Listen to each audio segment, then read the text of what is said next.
سلام دوستان، خوش اومدین به کانال خودتون. امشب براتون چند تا کلیپ سمی آماده کردم. سمی نه، سمی. پس بزن بریم. لیتس گو. خانم بریزم به حساب جاریتون. چی؟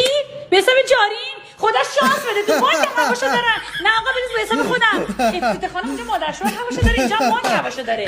بریز به حساب خودم. میگم بریزم به حساب جاریتون. نه آقا گفتم که خودم.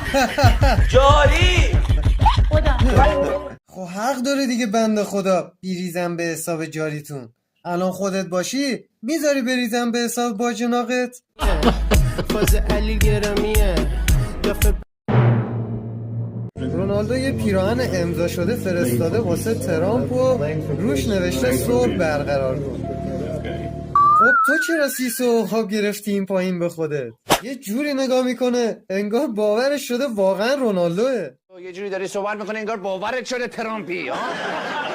تهش که همت کنی نهایتا بشی رونالدو شنبه. بفرست بره. فاز علی گرامیه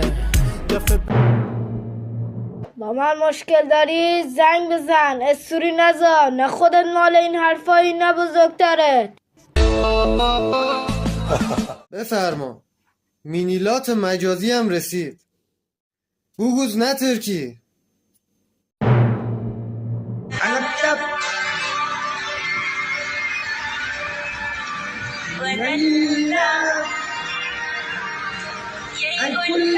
الان فکر کرده تو پارتی عربستان نشسته، دو تا داف این طرف، دو تا داف هم این طرف. این هم داره براشون دلبری میکنه. خجالت بکش مرد گنده.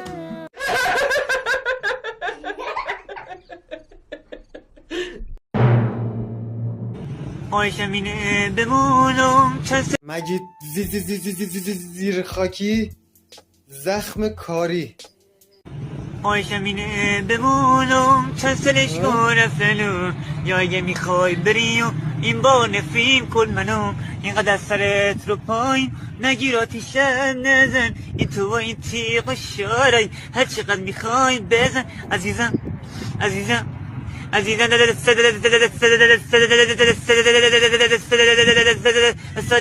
تیغ اولو بزن واسه یه خیانت و بیملیای من تیغ دومو بزن بریز آب. 1,000,000 دخترم بیان داخل داریکتم. چی؟ دایرکت؟ ناز و کرشمه برن یکیشون هم نمیتونه مخمو بزنه. پی اهدافمم. آدم سوس عنصری نیستم که با ایچیا بلغزم. چسبیدم به زندگی. تمام. دختر خانوما لطفا دست از سر این جمعه جان برداره. این الان رو به رشده، دایرکتش هم چک نمیکنه. فقط داره وحشیانه میره سمت یک شنبه. یه سورپرایز خیلی خفن دارم واسه داداشه اهل دل مشهدی. تو مشهد هستی و نمیدانی کجا جنس خوب داره، از هر ساقی گرفتی جنس آشغال داده و هر چی کشیدی خد ننداخته.